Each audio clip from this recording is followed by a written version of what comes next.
following is a presentation of HBO Sports. Hello, I'm Jim Lampley, welcoming you to this edition of Boxing's Best, the series on which we look back at the most significant prize fights to have appeared on HBO in the year 2013.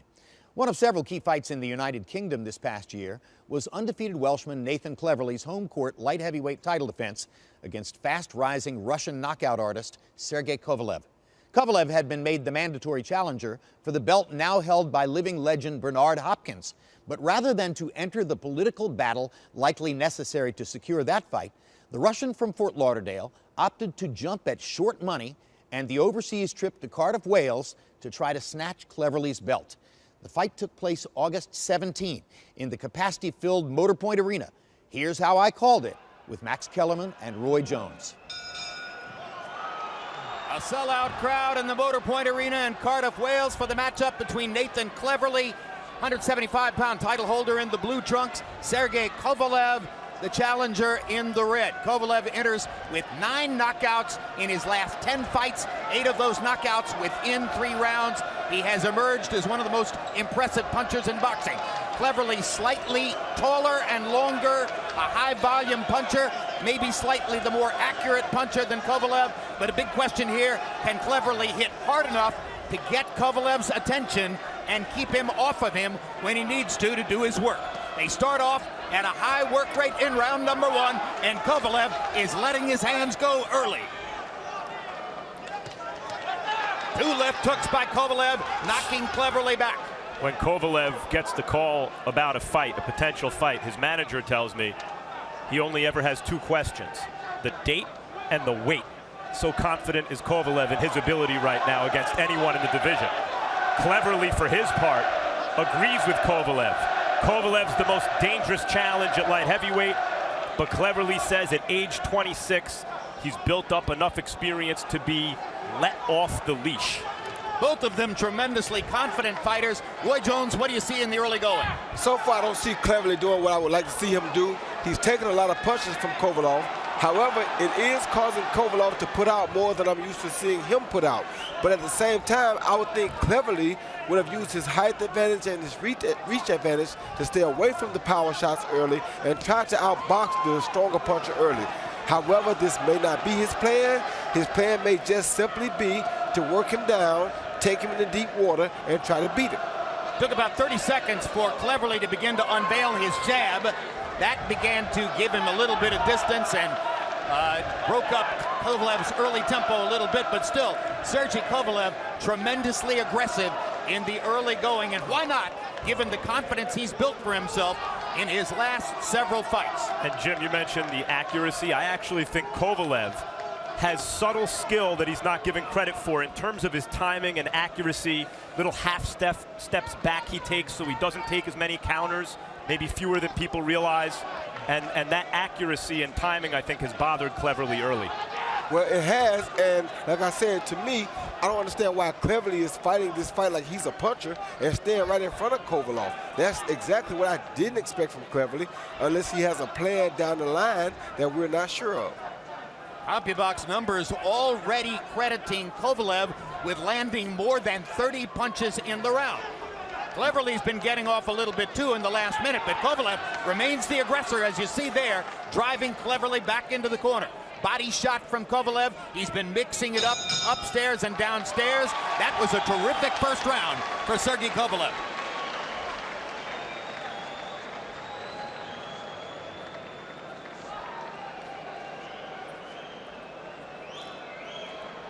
Cleverly's trainer is his father, Vince Cleverly, a former jazz musician colleague of Enzo Calzaghe, and that was how Cleverly got into boxing. He walked into the Calzaghe's gym at the behest of his father, who said, "You might like this," and lo and behold, he did.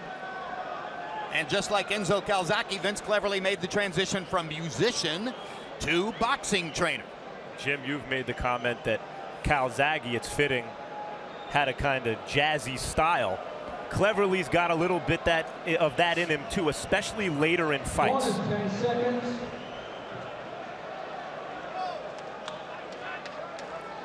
Seconds out.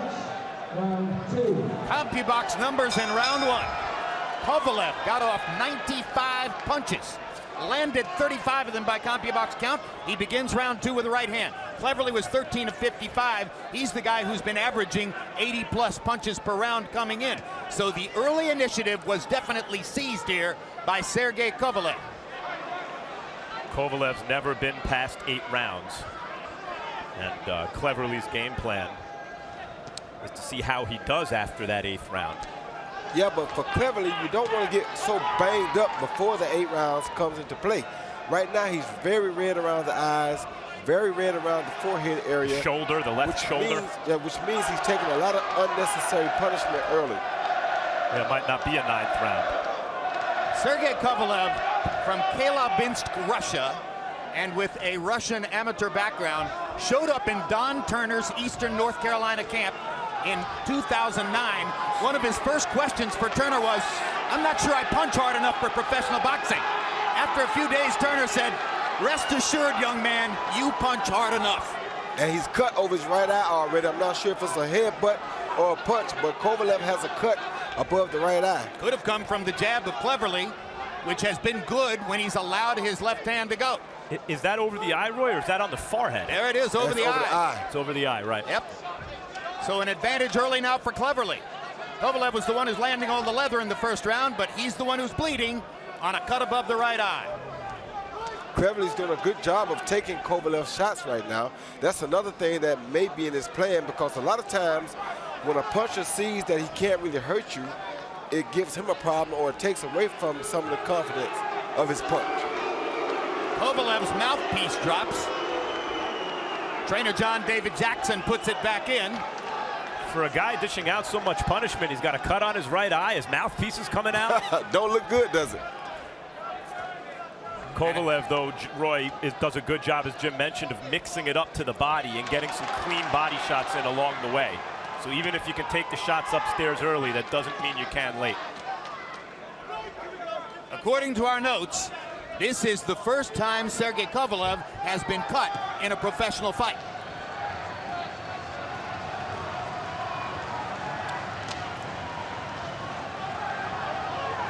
Roy Jones, Kovalev's trainer now, is your friend, John David Jackson, who was trained to be a trainer by the late, great George Benton, has been known throughout his career as something of a defensive master. And there's Cleverly landing a solid straight right hand. What about the marriage of an offensive fighter, a puncher like Kovalev, with a defensively skilled trainer like John David Jackson? It's a beautiful marriage, because most punchers have very little defense. So when you go get a defensive guy to help train that puncher, you make him into a truly devastating opponent or a person, because now he has offense and defense to match it. However, right here what I'm seeing is that Kovalev is throwing a lot of punches, more than he's used to throwing. Although, to your point, Roy, Cleverly landed one right hand and it drew oohs and ahs because he's been hit so little so far, Kovalev has, through the first 2 rounds.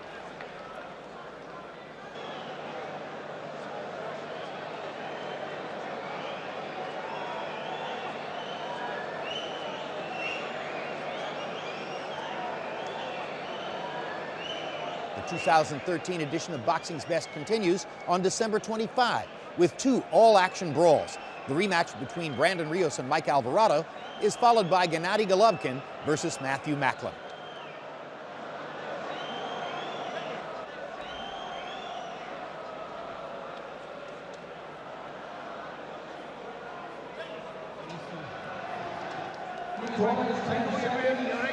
You were the champ, come on. Now, we couldn't see for sure who was doing the cut work in Kovalev's corner, but our notes say that it is the longtime veteran Don Turner, former trainer of Evander Holyfield, and a number of other noteworthy fighters. And Don is a complete pro who certainly is capable of doing a great job with Kovalev's cut. To pick up the discussion from earlier, Roy, it remains to be seen here how Kovalev relaxes through the fight. He looked in the corner to me, maybe a little concerned. He's cut for the first time. He's breathing through his mouth in the corner, not panting, but he's throwing a lot of punches, as you mentioned. The guy's still in front of him punching back. Right. Well, Cleverly, however, as you can tell, is looking forward to pushing him into the deep water.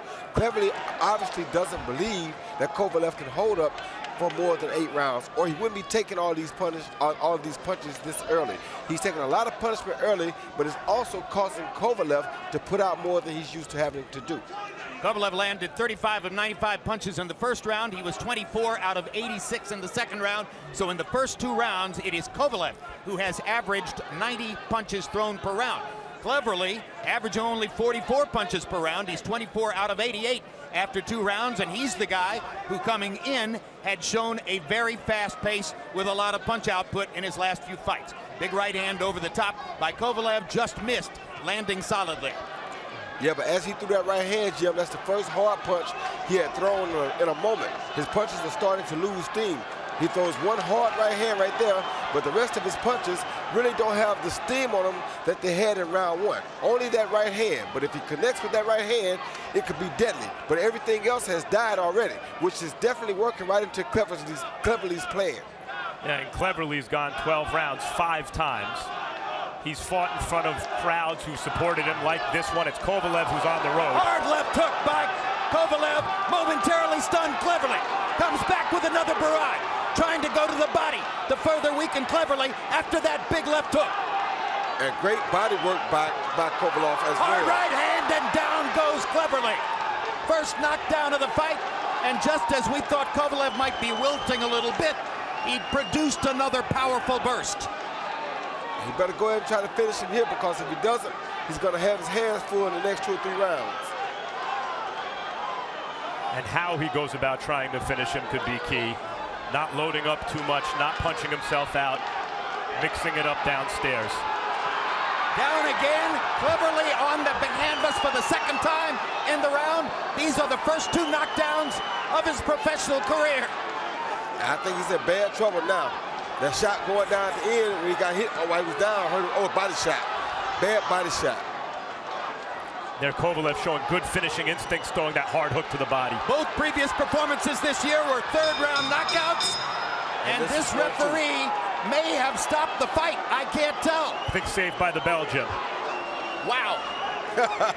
He waved his arms as though he was going to stop it. That's called saved by the bell. That's called hometown cooking. Yeah, and with a little help from the ref. That was almost a 3rd consecutive 3rd-round knockout for Kovalev.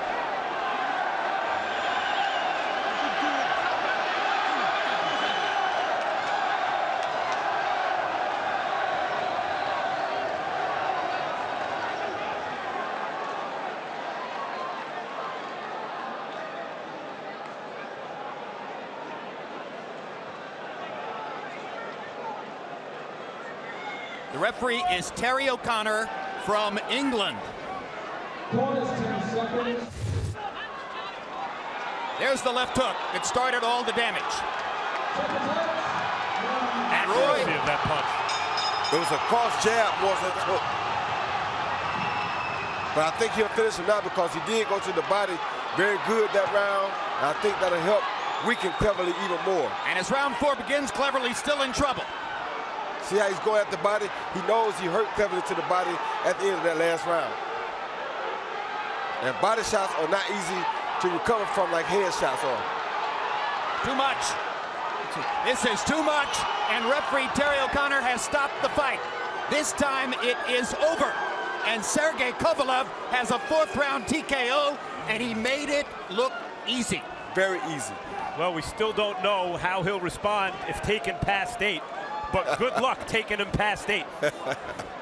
Like I said, I think Cleverly's plan was to try to make him work past 8, but Cleverly didn't realize the extent of punishment that he'd have to endure to get past 8. A little bit later this fall, newly installed light heavyweight lineal champion Adonis Stevenson has a test coming up against Tavoris Cloud.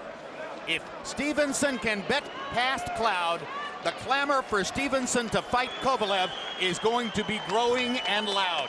That would be a sensational matchup. The best matchup at the top level between 2 pure punchers that you can make in boxing right now. I agree. All right, Roy Jones, take us through the replays. Well, he threw a right hand right here. As he threw this right hand, he missed. He came out with a cross hook. That hook really hurt Cleverly, where he's down right there already. But he hit him with a cross jab in the round before that really hurt him. Here he just followed up on his work, hit him with a good left hook on the back of the head. Cleverly was pretty much done, weakened, and the body shots really are what did it for Kovalev. Well, if there was any question about whether Sergey Kovalev was for real enough to function in a hostile environment against a world-class opponent, that question has been wiped out. Totally. Ladies and gentlemen, the winner from Telievitz, Russia and the new WBO light heavyweight champion of the world, Sergey Kovalev. What a story. Sergey Kovalev. Round of applause for the one and only Nathan Cleverly. The violent knockout was Kovalev's third such enterprise this year, and he would add another with a brutal two-round dismissal of Ismail Salak November 30 in Quebec City. All in all, Kovalev went from largely unknown to a candidate for Fighter of the Year and a key figure in a 175-pound division which has been suddenly and excitingly transformed by knockouts. I'm Jim Lampley. Thanks for being with us for this edition of Boxing's Best.